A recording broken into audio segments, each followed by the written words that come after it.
Hello दोस्तों, आज की कहानी में आपका स्वागत। आज का कहानी है एक घोड़े की बदले की कहानी। एक बार की बात है, एक घोड़े और एक भैंस पहाड़ों के ऊपर सुंदर घास के मैदान में रहते थे। यह भोजन और पानी से भरपूर और सुंदर प्रकृति की गोद में बसा हुआ स्थान था। पहाड़ियाँ कोमल हरी घास से लदी हुई थी। बहती जलधारा ने उसकी प्यास बुझाने के लिए ताजा ठंडा पानी प्रदान करती। घोड़ा और भैंसा बहुत अच्छे दोस्त बन गए। वो साथ साथ खेलते थे, साथ साथ गाते, साथ साथ नाचते थे और साथ साथ भोजन भी करते। एक साल बारिश नहीं हुई। दुर्भाग्य से घास का मैदान सूख गया। धूप की तपिश में घास भी भूरी हो गई। जल्दी घोड़ा और भैंस कम पानी और कम घास के लिए लड़ने लगे। एक दिन उसकी रोज की लड़ाई हिंसक हो गई। वो जमकर मारपीट करने लगे। घोड़े ने लात मारी और टक्कर मारी, जबकि भैंसे ने उसे एक विशाल शरीर के साथ एक तरफ ढकेल दिया। अंत में भैंसे ने उसे तीखे सींगों से घोड़े को घायल कर दिया। घोड़ा बुरी तरह जख्मी हो गया। वो दर्द से कराह उठा। उसने एक बार उस स्थान को छोड़ दिया। कुछ दिन बीत गए। घोड़े अपने चोट से उभरने लगा। उसे काफी अच्छा लग रहा था। उसे भैंस पर बहुत गुस्सा भी आ रहा था। वो भूल नहीं पा रहा था कि कैसे कभी उसके पक्के दोस्त भैंस ने उसे बुरी तरह चोट पहुंचाई है। वो अपना बदला लेने की योजना बनाने लगा। उसने सोचा और अंत तक एक निष्कर्ष तक पहुंचा।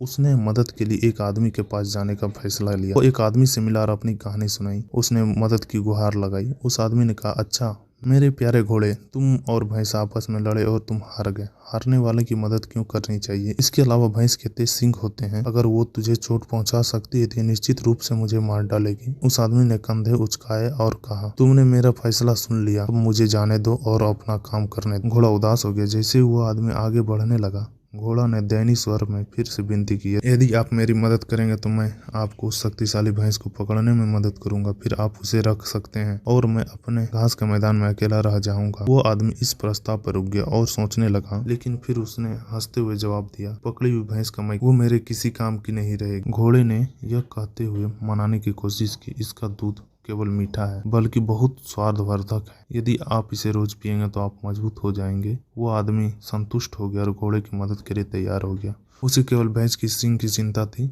घोड़े ने एक योजना सुनाई, आपको जो चाहिए वो एक बड़ी मोटी छड़ी है। घोड़े ने कहा। उसने जारी रखा, मेरी पीठ पर चढ़ जाओ और बस हर बार भैंस के पीछे भागो। उसे छड़ी से मारो। वो मेरे जितनी तेज नहीं दौड़ सकती और इसलिए हमें पकड़ नहीं पाएगी। आपकी योजना बहुत अच्छी लगी। मुझे उम्मीद है कि ये काम करेगी। मैं इस सौदे के लिए तैयार हूँ, आदमी ने खुशी से कहा। उन्होंने अगली सुबह अपनी योजना को अंजाम देने के फैसला किया। वो आदमी अपने हाथ में एक बड़ी मोटी छड़ी लेकर घोड़े के पीठ पर चढ़ गया। उन्होंने घास के मैदान में भैंसा को देखा। घोड़ा भैंस के पीछे भागने लगा। उस आदमी ने एक छड़ी से मारा। योजना काम कर रही थी। छड़ी के कुछ जोरदार प्रहार से भैंस जमीन पर गिर गई। उस आदमी ने जल्दी से भैंस को पकड़ लिया और उसे एक झोपड़ी के बगल में एक पेड़ में बांध दिया। घोड़े अपनी जीत पर खुश था। उसने न केवल अपना बदला लिया था बल्कि घास के मैदान का एकमात्र मालिक भी बन गया था। उसने उस आदमी को धन्यवाद दिया और जाने ही वाला था कि उसने देखा कि वो पेड़ से बंधा हुआ है। घोड़ा चौंक गया। वो उस आदमी की ओर मुड़ा और कहा, बोला, प्रिय मित्र, अब जब तुम्हारा काम पूरा हो गया तो तुम मुझे छोड़ दो। मैं हरी घास का आनंद लूं और तुम भैंस के दूध का आनंद लोगे। आदमी ने जवाब दिया, मेरे प्यारे दोस्त, तुमने मेरी बहुत मदद की है। तुम समझदार हो। तुमने मुझे भैंस पकड़ना और घोड़े की सवारी करना सिखाया है। अब मुझे अच्छी तरह पता है तुम दोनों बहुत उपयोगी हो। मैं दोनों में से किसी को भी नहीं जाने दे सकता। मैं वादा करता हूँ कि मैं आपकी अच्छी तरह से देखभाल करूंगा। उदास घोड़े ने विश्वासघात महसूस किया, लेकिन कुछ देर सोचने के बाद उसने महसूस किया कि वो पीड़ित था, क्योंकि वो क्षुद्र और तामसिक था। आदमी को दूध का राज बताकर उसे फंसाने में मदद करके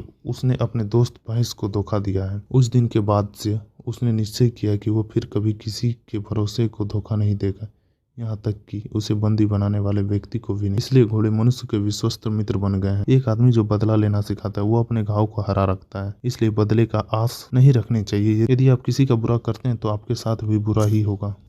आशा करता हूँ ये कहानी आपको अच्छी लगी होगी। कहानी अच्छी लगी है तो वीडियो को लाइक कर दें और चैनल को सब्सक्राइब करके बगल वाले बेल आइकन को ऑन कर लें, जिससे आने वाली सभी वीडियो का नोटिफिकेशन आप तक पहुँच जाए।